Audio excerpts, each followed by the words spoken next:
우리가 우리에게 죄 지은 자들을 용서한 것 같이 우리 죄를 용서하시며. 아멘.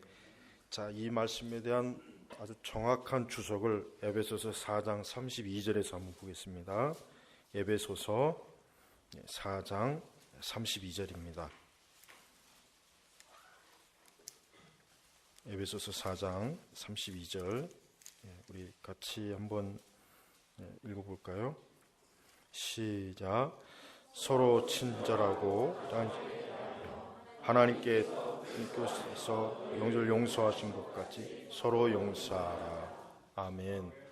아까 마태복음 6장 12절 말씀에 대한 가장 정확한 주석은 에베소서 4장 32절, 즉 서로 친절하고 인자하게 대하며 하나님께서 그리스도 안에서 너희를 용서하신 것 같이 용서하라. 이게 바로 주기도문에 우리가 우리에게 죄 지은 자들을 용서한 것 같이 우리 죄를 용서하시며 라고 하는 정확한 뜻입니다.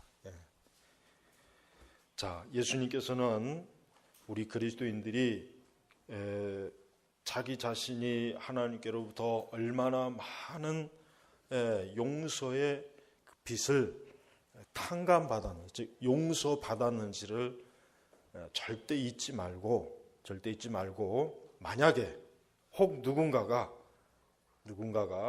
우리에게 참 악하게 됐을 때 그를 어떤 마음으로 용서하느냐, 그건 뭐냐면 바로 너가 하나님께로부터 용서받지 않았느냐, 너도 하나님 앞에 많은 죄를 졌지만 그러나 너도 죄를 씻음받고 용서받지 않았느냐. 그러니까 너 역시 누가 너에게 혹 너에게 악한 참 죄를 지었을 때 용서해라. 바로 사실은 그 뜻입니다. 그래서 에베소 4장 30절 서로 친절하게 인자하게 대하며 하나님께서 그리스도 안에서 너희를 용서하신 것 같이 서로 용서하라. 그러니까 예수님께서 우리에게 말씀하시는 그 타인에 대한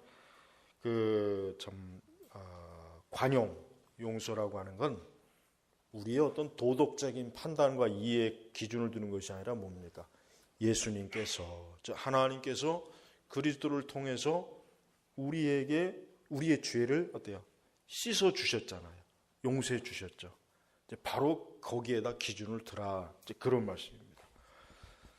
자, 성경의 비유를 보면은 예수님의 예화 가운데, 예수님이 하신 그 비유 가운데, 이야기 가운데 많은 빚을 탕감받은 자가 자기에게 아주 짓거리만한 빚을 탕감받은 자에게 막 그 빚을 갚으라고 그를 감옥에 가두고 그 얘기를 들었을 때 그 많은 빚을 탕감한 그 사람이 너는 어떻게 내가 너의 그 많은 엄청난 빚을 탕감해 줬는데 너는 너에게 그 얼마 안 되는 빚을 진 자를 그렇게 막대하느냐. 그래서 크게 책망한 그런 비유를 예수님께서 말씀하셨죠. 바로 그 말씀도 오늘 이와 같은 말씀입니다. 그러나 사실은 이 말씀을 이해하지 못하는 것보다는 이 말씀대로 우리가 순종하기가 싫은 게 문제죠. 솔직한 얘기로. 이 말씀을 이해 못해서가 아니죠. 그렇게 하기가 싫은 거예요. 우리는 우리 자신의 죄는 빨리 잊어버리지만 다른 이들의 허물과 죄는 죽을 때까지, 관 속에 들어갈 때까지 우리는 머리에 박혀 있지 않습니까? 그게 인간의 본성입니다. 그게 인간의 본성이란 말. 그러니까 예수님이 하신 말씀이 바로 이거예요. 뭡니까? 그리스도 안에서 너희를 용서하신 것 같이. 자, 우선 그렇다면은 그리스도 안에서 하나님께서 우리를 어떻게 용서하셨습니까? 그냥 하나님께서 그래, 내가 내 죄를 용서해 주마, 이제부터 없는 것으로 치자, 이것이 아니죠. 뭡니까? 하나님의 아들 독생자 예수를 채찍으로 내려치고 그분의 피를, 그분의 이 살을 찢고 피가 내리고 피가 흐르고 그분이 모욕을 당하고 욕을 먹고 고난을 당하고, 그게 바로 뭡니까? 하나님께서 우리를 용서하시는데 든 희생이에요. 희생이란 말. 그러니까 하나님께서 우리의 죄를 용서하는 것이 그저 말 한마디로 그래 이제부터 나는 너의 죄를 용서하마, 그것이 아니라 뭐예요? 그리스도 안에서, 그리스도 아니라고 하는 건 뭐예요? 예수 그리스도를 통해서, 즉 우리의 죄의 짐을 예수님에게 떠넘겨서 하나님이 너를 용서한 것이다. 너가 잘해서가 아니다. 너의 죄가 가벼워서도 아니고 그냥 너의 죄가 하찮은 거라 그냥 없는 것으로 치는 것이 아니라 뭐예요? 그리스도께서 바로 너의 죄 때문에 얼마나 많은 곤욕과 수고와 얼마나 많은 겟세마네 동산에서는 이 땀방울이 핏방울이 되기까지 예수님이 흘리신 피와 그 모든 고통이 뭐예요? 결국 우리가 용서를 받는데 필요했던 뭐예요? 조건이었어요. 조건. 그러니까 우리가 구원은 분명히 하나님의 은혜입니다. 구원은 믿음으로 받는 것입니다. 구원은 전적인 하나님의 은사입니다. 그러나 하나님께서 그것을 이루는 데 있어서는 거저한 것이 아니라 뭡니까? 하나님은 대가를 치렀어야 됩니다. 대가를 치렀어요. 그 대가가 뭡니까? 당신의 아들 독생자 예수님을 십자가에서 죽이는 거예요. 그게 바로 대가예요. 그러니 우리가 가만히 생각해 보십시오. 우리가 죄의 빚을 탕감받은 게 이게 엄청난 것이구나. 이게 엄청난 희생이 들어간 것이구나 하는 걸 안다면은 사실 우리가 그것을 더 깊이 하면 알수록 참 남의 죄를 나는 너를 죽어도 용서 못해. 내 눈에 흙이 들어가기 전까지는 그런 말을 한다는 것은 있을 수 없는 일이죠. 2차 대전에 끝나고 코리 텐붐 여사분이 있었어요. 코리 텐붐. 그분의 책도 많이 좀 번역되어 나왔습니다. 한번 꼭 읽어보십시오. 그분이 2차 대전 때 히틀러의 나치 수용소에서 정말 어려움을 겪고 자기의 언니를 그만 거기서 수용소에서 그 생명을 잃어버렸어요. 근데 이제 나중에 전쟁이 끝나고 이제 어느 간증을 하는 자리에, 그러니까 아마 말씀을 전하는 자리에 이제 갔어요. 그래서 말씀을 다 끝내고 나오니까 어떤 일이 있었냐면 자기가 그 포로 수용소에 있을 때 자기와 자기 언니를 그토록 학대하고 엄청난 고통을 준 간수가 자기에게 오더니 오늘 말씀에 너무 많은 은혜를 받았다고 그렇게 악수를 청하는 거예요. 이 코리 텐붐이 그때 솔직하게 얘기하더라고요. 도저히 용서할 수 없다. 이 자 때문에 우리 언니가 죽고 나도 그 엄청난 이 간수가 그렇게 나를 학대하고 했는데 내가 어떻게 이 자를 용서하느냐. 이건 용서가 안 된다. 아주 그냥 마음에 엄청난 그러나 그가 뭔 그 간증, 그가 설교한 내용이 남을 용서하라 하는 설교였거든요. 그날 설교가. 그런데 자기는 도저히 용서를 못하게. 그 마음이 너무나 이 가슴 속에서 넘쳐나요.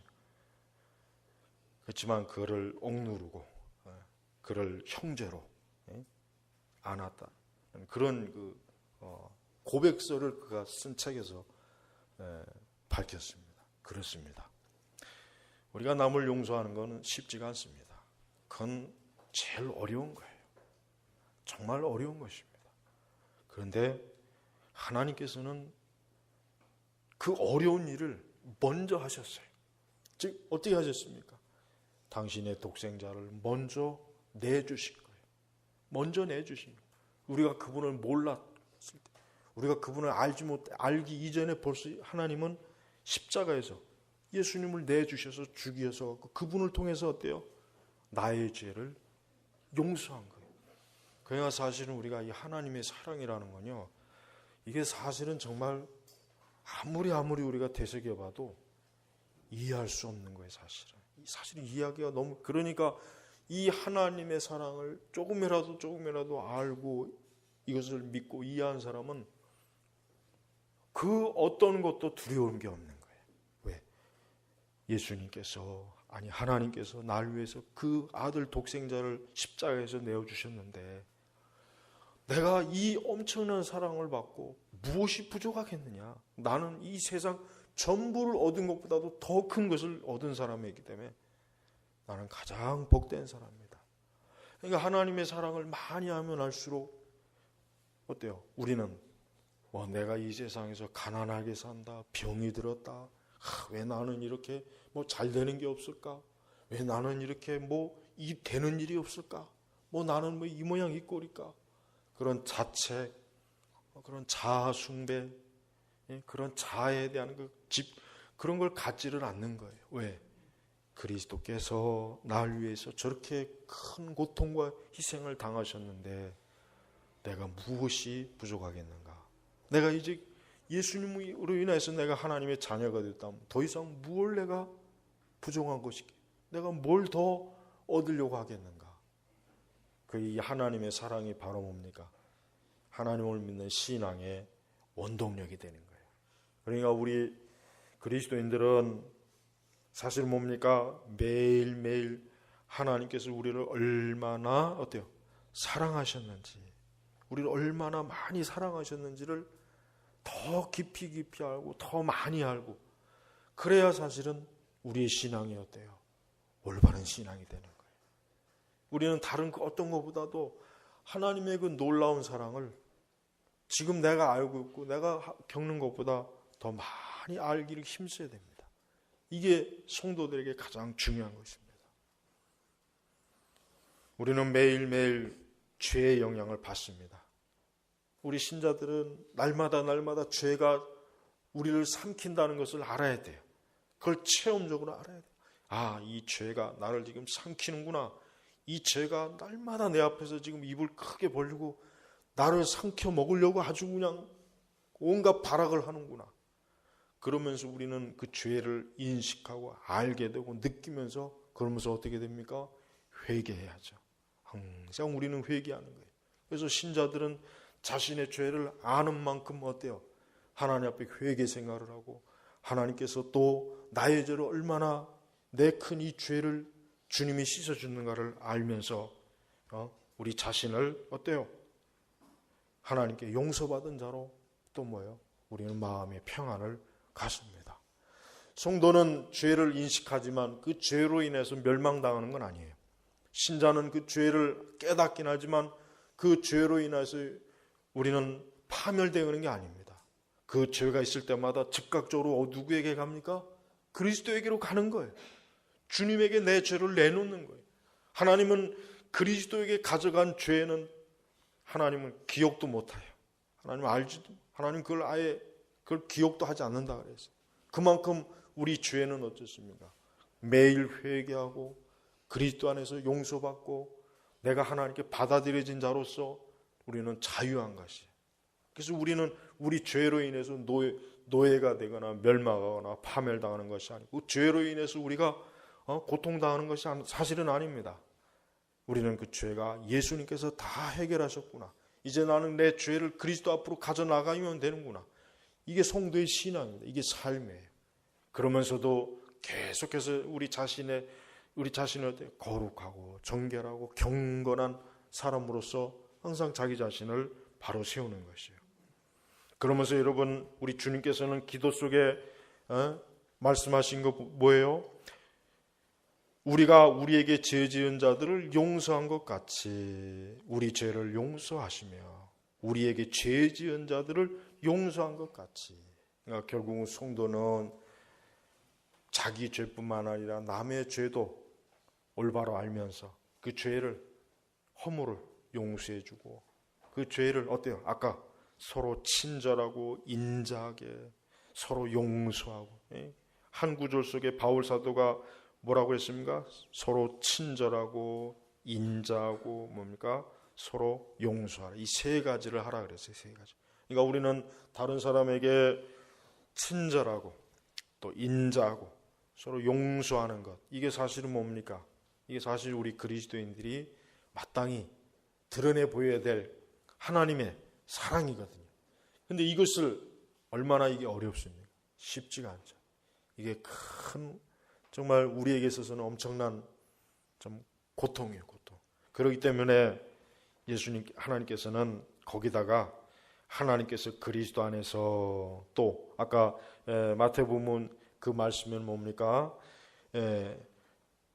우리가 우리에게 죄 지은 자를 용서한 것 같이 또 뭐예요? 우리 죄를 용서하시고, 역시 뭐예요? 우리 죄도 역시 뭡니까? 그대로 남는 것이 아니죠.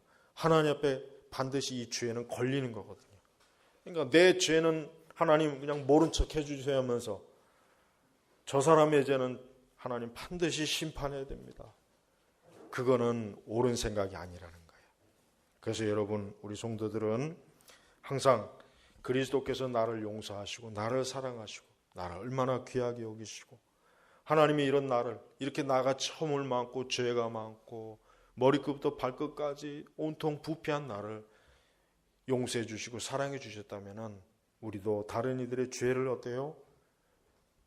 아까 말한 것처럼 에베소서 서로 용서하라, 친절하라. 그러니까 사실 엄밀히 얘기해서 기독교는 죄인을 사실은 정죄하는 종교는 아닙니다. 죄인을 정죄하거나 저주하는 것은 사실은 아니에요. 왜? 그가 그만큼 영적으로 눈이 멀었고 자기 죄를 깨닫지 못하니까 그런 거거든요. 그러니까 우리가 그 죄들에 대해서 어떻게 해요? 저가 자기의 죄를 깨닫고 하나님 앞에 나오기를 바라는 그런 기도를 해야 되겠죠. 그게 사실은 우리가 죄인을 대하는 올바른 태도입니다. 그래서 여러분, 우리는 우리 자신이 다른 이들을 심판하거나 정죄하는 것은 분명히 옳은 것은 아닙니다. 그러나 한 가지 중요한 건 있습니다. 그러나 절대 죄를 감상적으로 대해서는 안 됩니다. 저는 이걸 좀 강조하고 싶습니다. 왜냐하면 오늘날 교회는 죄를 너무 감상적으로 대해요. 이 얘기는 뭡니까? 죄를 너무 쉽게 대한다는 거예요. 그러니까 죄를 너무 인간적인 관점에서 감상적인 차원으로 대하니까 죄가 어떻게 돼요? 주님께서는, 우리 예수님 하나님께서는 그렇게 막대한 희생, 그리스도를 희생해서 우리의 죄를 용서하셨는데 우리 교회는, 그리스도인들이라는 사람들은 그 죄를 너무 하찮게 여기는 거예요. 이건 뭐예요?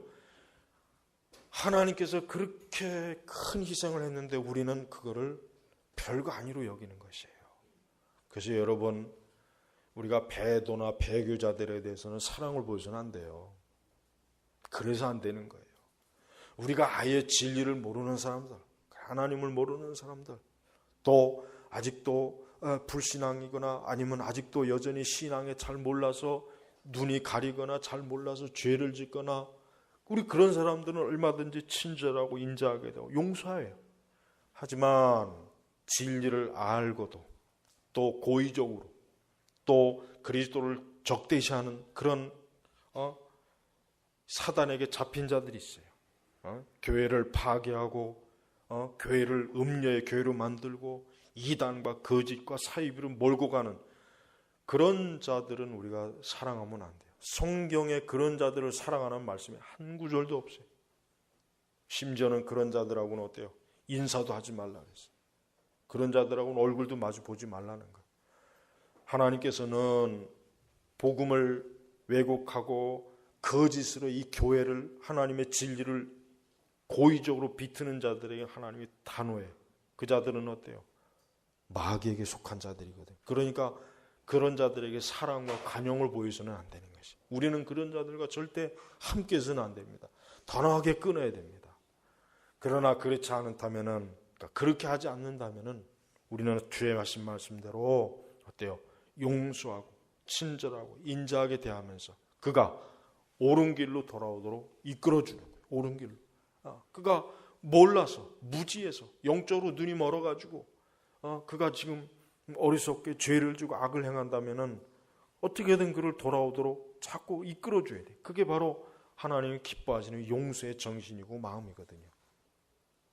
하지만 이단들은 아닙니다. 이단에게는 관용을 베풀면 안 돼. 이단에게 관용을 베풀면 어떻게 합니까? 그 이단의 누룩이 결국은 교회를 싹 덮어버려요. 그거는 이미 기독교 역사에서 다 증명이 된 거예요. 그러니까 여러분, 조금이라도 하나님의 진리를 왜곡하거나 이단적인 기운이 보이면 단호하게 어때요? 그건 잘라야 된단 말이에요. 그걸 관용해 주면 결국 그게 다 잡아먹는 거예요. 그게 잡아먹는단 말이에요.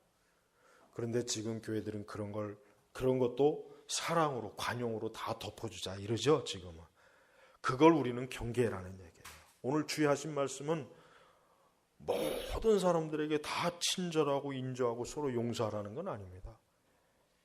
그리스도 예수를 욕보이고 복음을 거짓으로 가짜 복음으로 만들고 교회를 거짓 이단의 물로 거짓 교리로 채우고 하나님의 양들을 잘못된 길로 멸망의 길로 이끌고 그런 자들에게 인자하고 사랑하고 용서하라는 말씀은 성경에는 없어요. 그러니까 우리가 이 두 그룹 이거를 잘 구분할 줄 알아야 돼. 무조건 지금 시대처럼 다 용서하고 다 받아주고 다 사랑하자. 그게 뭐 그렇게 하는 거면 마음이 얼마나 편하겠습니까? 하지만 그렇게 해가지고는 예수 그리스도 하나님의 그 거룩한 구원의 은혜와 속죄 이 거룩함이 어떻게 됩니까? 무시되어지는 거예요.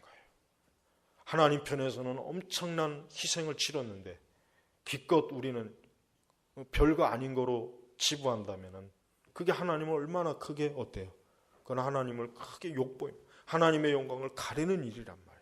그러니까 우리가 하나님의 영광을 가리는 일을 해서는 안 돼요.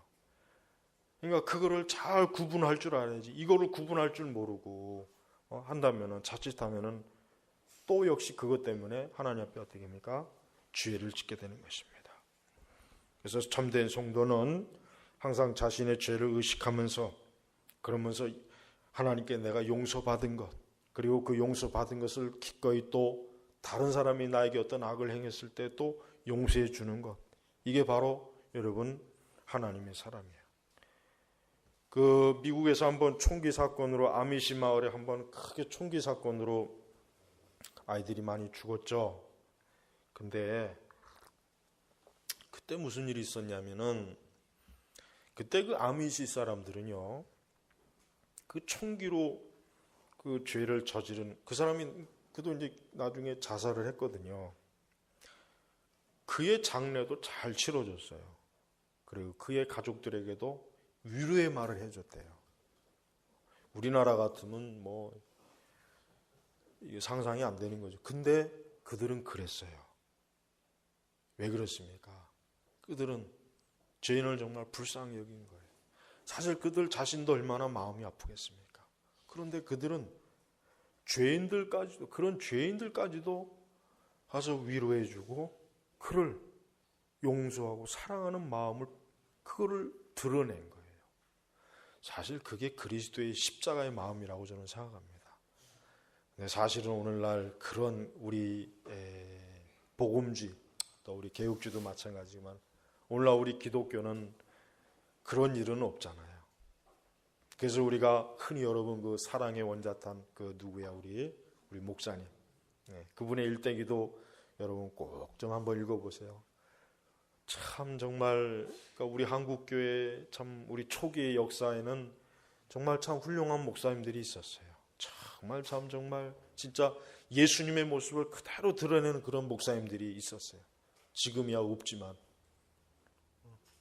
여러분 우리는 하나님의 이 사랑이 가상의 사랑이 아니라는 걸 알아야 됩니다. 하나님의 사랑은 실제예요. 만약에 하나님의 사랑이 가상의 사랑이면은 가상, 비현실적인 사랑이라면은 우리의 구원도 그럼 비현실적인 것이 되지 않겠습니까? 그렇죠? 근데 그렇지 않습니다. 하나님의 사랑은 실제하는 거예요. 그러니까 우리가 하나님의 사랑을 자꾸 알려고 하는 것은 절대 헛된 일이 아니라 좋은 일이에요. 우리의 신앙에 좋은 일입니다. 우리의 성화에 좋은 일이에요. 우리의 믿음에 좋은 일이에요. 그러니까 여러분 오늘 우리 주님께서 주기도문 가운데 우리가 우리에게 죄 지은 자들을 용서한 것 같이 우리의 죄를 용서하시며 라고 하는 이 말씀을 우리는 또 다른 계명으로 알아야 돼요. 또 다른 계명. 단순히 주님이 기도로 끝나는 것이 아니라 또 하나 우리에게 주신 귀한 계명이라는 거예요. 계명.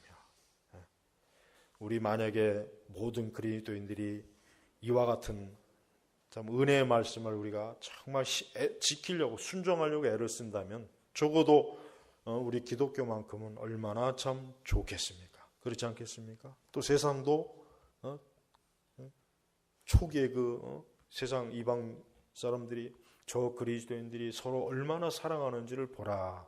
그렇게 말했던 것처럼 아마 이 세상도 우리 그리스도인들이 그렇게 하나님의 말씀에 따라 살할 때 분명히 다르게 보고 틀리게 볼 거란 말이에요. 네, 세상에는 이런 게 절대로 없으니까. 아무쪼록 항상 우리가 주기도문할 때마다 오늘 이 말씀도 잘 마음에 우리 새기셔서 우리 안에 있는 그 정말 모든 악한 것들, 죄악들을 우리가 그리스도로 인해서 용서받았으니까 역시 우리도 그러한 용서를 또 타인에게도 보여주고 나타내는 그러한 참 진짜 진실한 성도가 되었으면 좋겠습니다. 기도하겠습니다. 하나님 아버지 감사합니다. 오늘 우리 선민교회 우리 교우들과 함께 참 이 부활절날 같이 성찬 예배도 드리고 또 거룩한 세례의식도 행하고 또 하나님 앞에 이렇게 예배도 드리면서 하나님의 말씀을 저희가 묵상하고 봅니다. 교훈을 듣습니다. 훈계를 듣습니다. 아버지 하나님, 한 주간도 우리 성도들이 이 은혜로운, 이 영광스러운 은혜, 이 고귀한, 이 참 영적인 은혜를 한 주간 내내 누릴 수 있도록 하나님 지켜주시고 함께 없어서 감사하며 우리 주 예수님의 이름으로 기도 올렸습니다. 아멘.